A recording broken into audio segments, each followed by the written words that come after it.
దాంతో నాకు సంబంధం లేదు సార్. వాళ్ళకొచ్చిన ఫోన్ కాల్స్తో మీరు ఎంక్వైరీ చేసుకోవచ్చు. అదెవరో నా మీద కుట్ర పని చేసినట్టున్నారు. వీళ్ళని చంపినా సీతగారిని కిడ్నాప్ చేసినా నాకు ప్రయోజనం ఏంటి సార్?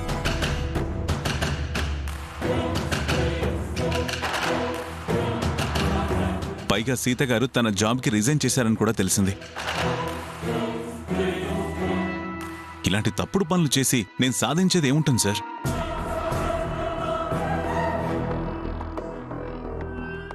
మీరు ఎంక్వైరీ చేసుకోండి కావాలంటే. సీత గారు కనిపించకపోవడానికి నేనే కారణమని మీకు అనిపిస్తే ఎనీ టైం మీరొచ్చి నా మీద ఛార్జ్ తీసుకోవచ్చు.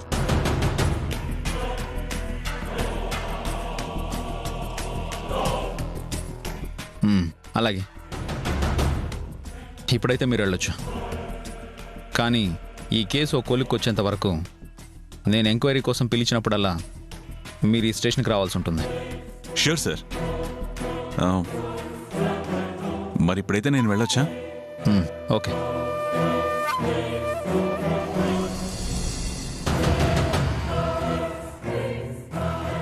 సార్, వీడిని ఇలా ఎంక్వైరీ చేస్తే చెప్పండి సార్. లోపల వేసి ఇంట్రాగేట్ చేయండి. చచ్చినట్టు ఒప్పుకుంటాడు. ఆధారాలు లేకుండా అరెస్ట్ చేసే అధికారం ఎవరికీ లేదు. అనుమానానికి ఊతం ఉంటే తప్ప ఇంట్రాగేట్ చేయలేం. మీరేం టెన్షన్ పడకండి. సీత గారికి ఏం కాదు. ఆ నిందితుడు ఎవరనేది నేను కనుక్కుంటాను. ఉంటానండి.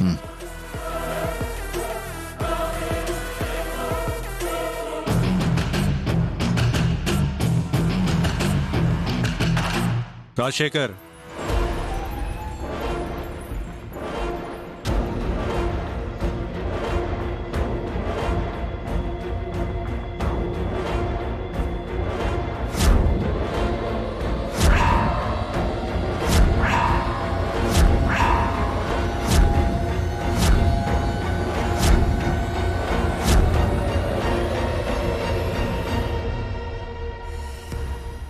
చూడు, సీతను ఎవరు తీసుకెళ్లారో తెలియదు కాబట్టి నేను మౌనంగా ఉంటున్నాను.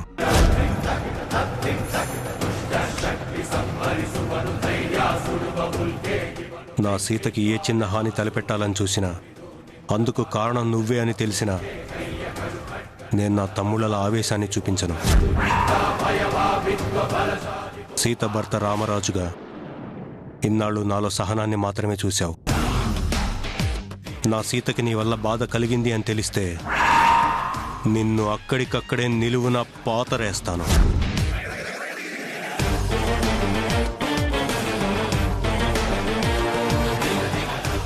వెళ్ళు.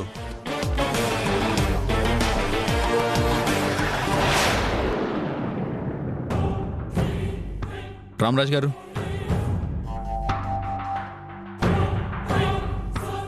మీరు వచ్చి రిటర్న్ కంప్లైంట్ ఇవ్వండి. మీ ఆలోచన నాకు అర్థమైంది. మీ ఇంటి పరువు గడప దాటకుండా నేను ఎంక్వైరీ చేస్తాను.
నువ్వు నా కౌగిట్లోకి రావాలని నేను ఎంతకన్నా ఎక్కువ గింజుకున్నాను. ఇప్పుడు ఆ ఆలోచనని మనసులోంచి తీసేశాను.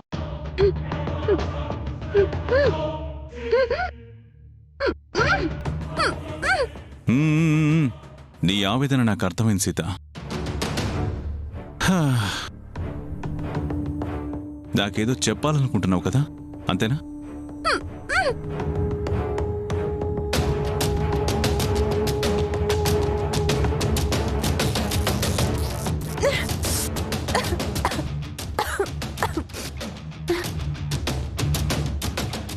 ఎందుకు నన్ను కిడ్నాప్ చేసి ఇక్కడికి తీసుకొచ్చావు?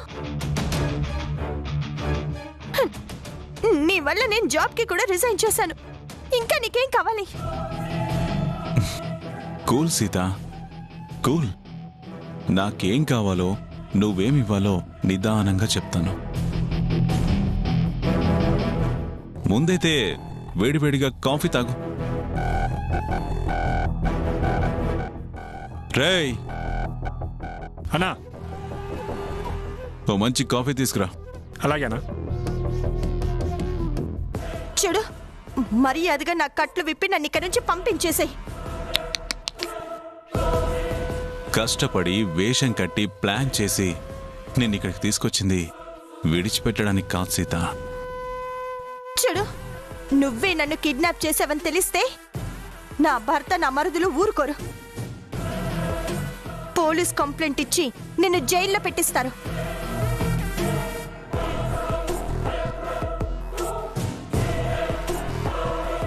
నేనే నిన్ను కిడ్నాప్ చేశానని ఆధారాలేవి చెప్పు.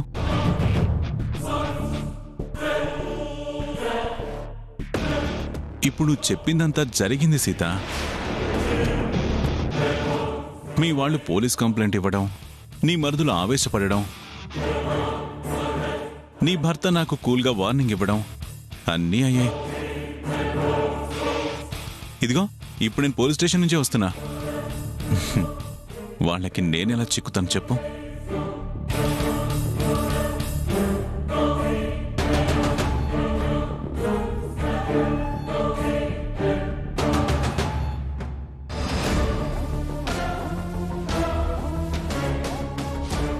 నన్ను ఇలా కట్టి పడేసి నువ్వు ఉద్ధరించేదే ఉంది. అన్నీ తర్వాత చెప్తాను. ముందు నువ్వు కాఫీ తాగు.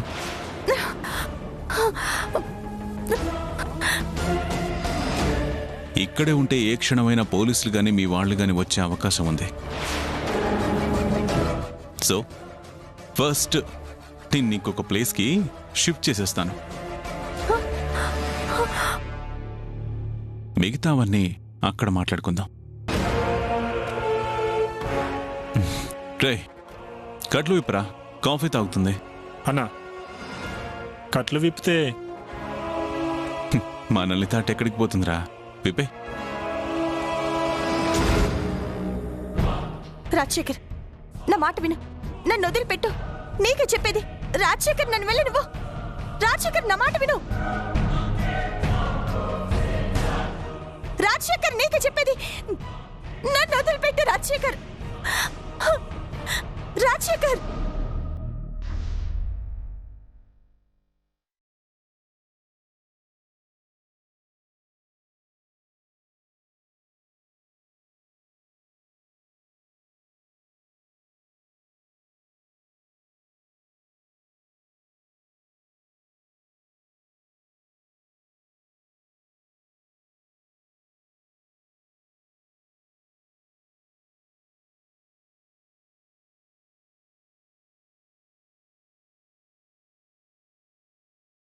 నువ్వేంది ఏ పరేషాని లేకుండా పూర్సత్గా ఆపిల్ తింటూ కూర్చున్నావు?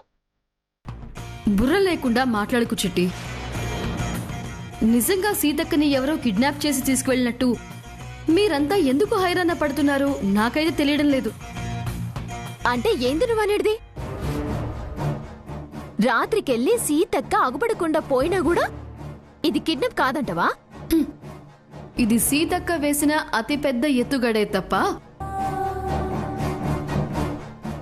గతంలో మమ్మల్ని మొన్న మా మొగుళ్ళని కాపాడిన వీరవనిత సీతక్క. ఒకవేళ ఎవరైనా తీసుకువెళ్ళినా వాళ్ళ 4 తన్ని ఈ పాటికే ఇంటికి చేరుతుంది. నువ్వెప్పుడు లత్కోర్ ముచ్చట్లు చెప్తావేందక్క? ఎత్తుగడేసి ఇంట్లోకెళ్ళి ఎటో పోయేంత అవసరం అక్కకేంది? పొసి పిచ్చిదానా, సీతక్క తెలివిగా ఉద్యోగానికి రాజీనామా చేసింది. ఇప్పుడు కనిపించకుండా పోయింది. ఇదంతా ఎందుకంటే అక్క పని చేయకపోతే కుటుంబం గడవదు అని, అక్క ఒక్క పూట లేకపోతే ఇల్లు నడవదని మనందరికీ ప్రాక్టికల్ గా చెప్పడం కోసం. మనల్ని ఒక రోజంతా టెన్షన్ పెట్టి తిరిగొస్తే భర్త, మర్దులు, తోటికోడళ్ళు నువ్వే దిక్కుమాకు, నువ్వు లేకపోతే ఒక్కడుగు కూడా ముందుకు వేయలేము అని ప్రాధేయపడాలని ఆవిడ గారి ప్లాను. అటువంటి సావు తెలివితేటలు నీకు సరస్వతక్కకి ఉన్నాయేమో గాని సీతక్క తాన లేవు. అక్క ఏదున్నా మొహం మీద కొట్టినట్టు చెప్తుంది గాని గిసువంటి దేడిది మాకు పనులైతే చేయదు. ఆవిడ గారు నిన్ను కూడా బానే మాయ చేసింది. నీకు అర్థమయ్యేలా చెప్పడం నా వల్ల కాదు.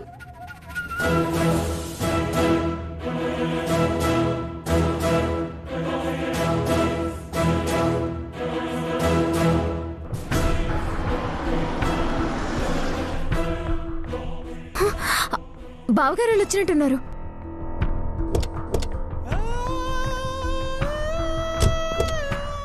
అయ్యారు అమ్మగారు జాడేమన్నా తెలిసిందండి? లేదు మారుతి, పోలీస్ కంప్లైంట్ అయితే ఇచ్చాం.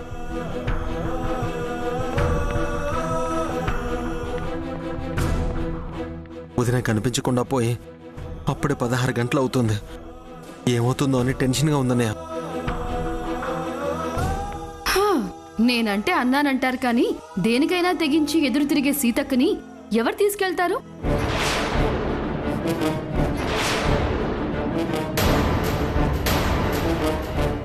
సీతక్క పథకం ప్రకారమే ఇంటి నుండి వెళ్ళింది.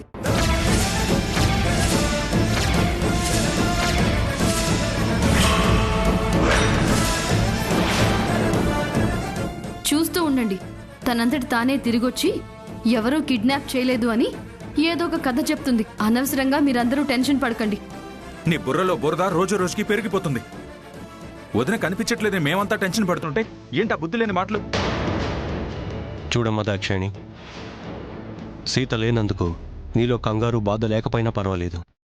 అనవసరంగా మాట తూలద్దు.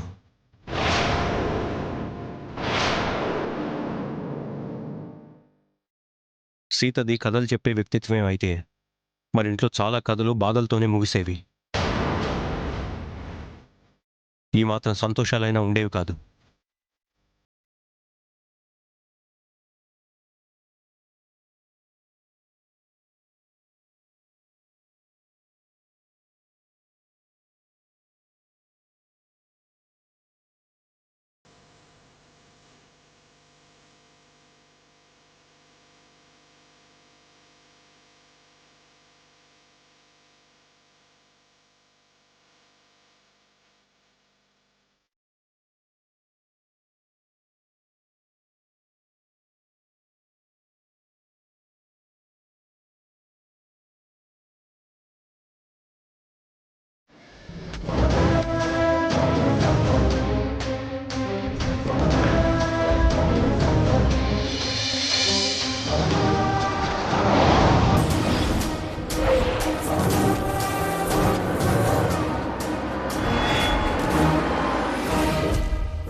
కుమార్, నువ్వు క్యాబ్లో వెళ్ళిన ప్రతి చోట వదిన గురించి ఎంక్వైరీ చేస్తున్నావా? చేస్తున్నాను రా, తెలిస్తే వెంటనే చెప్తాను. సరే కుమార్, కొంచెం గట్టిగా ట్రై చేయి. అలాగే, బాయ్.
అనే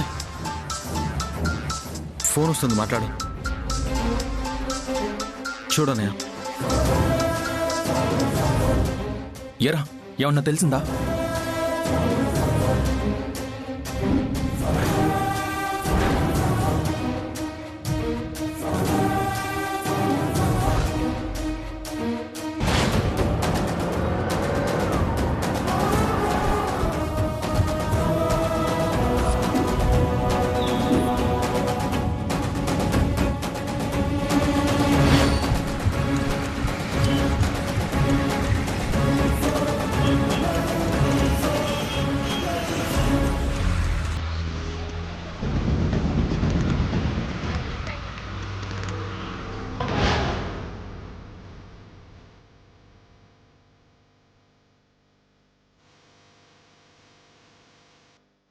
ఈయన మీరు ఎక్కడైనా చూసారా?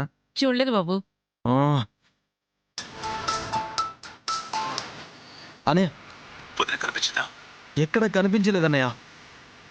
ఇక్కడంతా వెతుకుతున్నావు అన్నయ్య. ఓ పంచేరా, నువ్వు కూడా నాతో పట్రా. నానిగాడు ఎక్కడెక్కడ ఉన్నాడు. సరే అన్నయ్య, వస్తున్నాను. అన్నయ్య ఫోన్ చేసి నన్ను ఒక దగ్గరికి వెళ్ళమని చెప్పాడు. నువ్వు వెళ్ళు. అలాగే నేను వెతికేసి వస్తాను. సరేనా? సరేరా. వెళ్ళన్నయ్య.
ఫుల్ ట్యాంక్ చేయమను. అలాగేనా?